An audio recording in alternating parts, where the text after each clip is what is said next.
Hi friends, எல்லோருக்கும் வணக்கம். எல்லோரும் நலமாக இருக்கீங்களா? நலமாக இருக்கீங்க அப்படின்னு சொல்லிட்டு நம்புகிறேன். இன்றைக்கி ஒரு கதையோட தொடர்ச்சி தான் பார்க்க போகிறோம். அதற்கு முன்னாடி நீங்கள் நமது சேனலை வழக்கமாக பார்க்குறவங்களா இருந்தாலும் சரி, இல்லை புதிதாக பார்க்குறவங்களா இருந்தாலும் சரி, நம்ம கதைகளை தொடர்ந்து பார்க்குறதுக்கு நமது சேனலை சப்ஸ்கிரைப் பண்ணுங்கள், சப்போர்ட் பண்ணுங்கள். வாங்க என்ன கதை அப்படின்னு சொல்லிட்டு பார்க்கலாம். சித்தி வந்து சாப்பிட்றேன் அப்படின்னு சொல்லிட்டு சொன்னாங்க.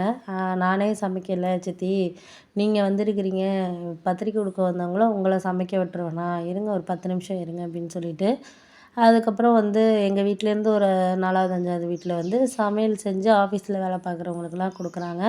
அவங்கக்கிட்ட ஃபோன் பண்ணி சொல்லிட்டோன்னா, இங்கே வேலை பார்க்குற பசங்களே வந்து வீட்டில் வந்து கொடுத்துட்டு போயிடுவாங்க. நான் வந்து அவங்களோட உட்காந்து பேசிகிட்டு இருந்ததுனால சமைக்கவே இல்லை. அவங்க வந்து 1 மணி நேரத்துக்கு மேலே ஆகுது. பேசிகிட்டே இருந்தோம். ஏன்னா ரொம்ப நாளாச்சு அப்படிங்கிறதுனால பேசிக்கிட்டே இருந்தோம்.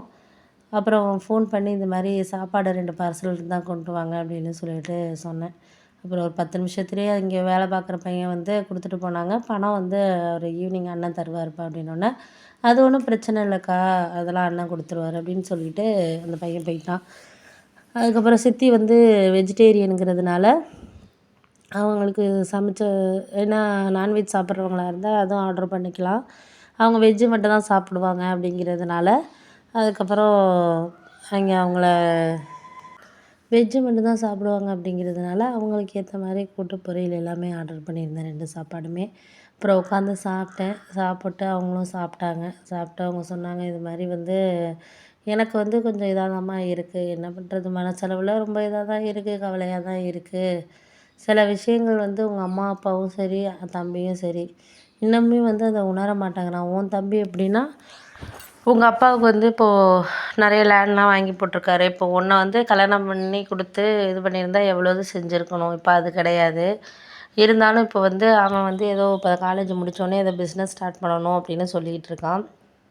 அதுக்கு வந்து உங்கள் அப்பாகிட்ட வந்து எப்படியாச்சும் உங்கள் அப்பாவுக்கு வந்து நீ பண்ண விஷயம் பிடிக்காததில்ல, அவருக்கு சப்போர்ட் பண்ணால் தான் வந்து லேண்டெல்லாம் ஏதோ விற்று கொடுக்க சொல்லி கேட்டுட்ருக்கான். நான் 2 3 லேண்டை விற்று பிஸ்னஸ் பண்ணுற மாதிரி. அதுக்கு உங்கள் அம்மா கூட பேசிகிட்டு இருந்தான். போன வாரம் போயிருந்தேன். அப்போ சொல்லிகிட்டு இருந்தேன், அது மாதிரி இவனையெல்லாம் நம்பியெல்லாம் இவ்வளோ பணம் கொடுக்காதீங்க, நாளைக்கு வந்து எல்லாத்தையும் விற்றுட்டு இது பண்ணோன்னா இவன் ஏதாச்சும் இதாக பண்ணிடுவாங்க அப்படின்னு சொன்னதுக்கு உங்கள் அப்பா சொன்னாங்கன்னா, உன் வேலையை பாரு, நான் சம்பாரித்தது நான் கொடுப்பேன் அப்படிங்கிற மாதிரி. ஏன் உன் தம்பி இப்படி சொல்கிறான்னா, நீ வந்தனா உனக்கு உங்கள் அப்பா வந்து ஒன்று சேர்ந்துட்டாங்கன்னா இப்போ வந்து எல்லாம் செய்ய ஆரம்பிச்சிருவாங்க.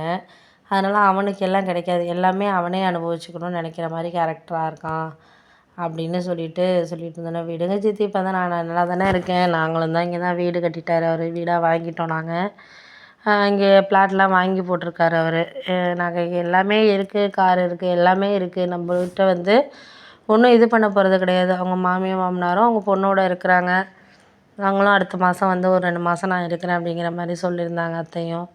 அதனால் அதெல்லாம் வந்து நம்ம ஒன்றும் சொல்லிக்கிற மாதிரி கிடையாது. எதாக இருந்தாலும் வந்து நம்ம ஒரு விஷயத்த வந்து சொல்கிறோம் அப்படிங்கிறத தாண்டி வந்து பார்த்துக்கலாம் அப்படிங்கிற மாதிரியான ஒரு சில விஷயங்கள் தான் போயிட்டுருக்கு அப்படின்னு சொல்லலாம். அதனால் முடிஞ்ச வரைக்கும் நம்மளால் என்ன செய்ய முடியுதோ அதை வந்து நம்ம வந்து இது பண்ணிக்க வேண்டியதான் அப்படின்னு சொன்னோன்னே, ஆமாம் ஆமாம், நீ சொல்கிறதெல்லாம் கரெக்டு தான். நான் வந்து என்னத்த இருந்தாலும் நம்ம வந்து ஒரு விஷயம் வந்து செய்ய போகிறோம், பண்ண போகிறோங்கிறத தாண்டி நம்மளுக்கு எது தெரியுதோ அதை வந்து நம்ம வந்து ஓவர் கம் பண்ணி வாழ்க்கையில் கொண்டுட்டு போக தெரிஞ்சாலே போதும் அப்படிங்கிற மாதிரி சொன்னோன்னே, ஆமாம் ஆமாம், அதுவும் உண்மை தான், நீ எதுக்கும் ஒன்றும் கவலைப்படாத, எதாக இருந்தாலும் வந்து நான் வந்து இந்த தடவைனாச்சும் என் பையன் கல்யாணத்துலனாச்சும் நீங்கள் ஒன்று சேரணும் அப்படிங்கிற மாதிரி சொன்னோன்னே, ஆமாம், அவங்க வந்து நம்மளை வந்து இது பண்ணுறதுக்கு தானே சித்தி இருக்காங்க, அதனால் எப்படி அவங்க சேருவாங்க, நீங்கள் வேறு அப்படின்னு சொல்லிட்டு நான் அதுக்கப்புறம் உங்களுக்கு ஜூஸ் கொண்டு வரேன்னு ஈவினிங் வரைக்கும் இருந்தாங்க.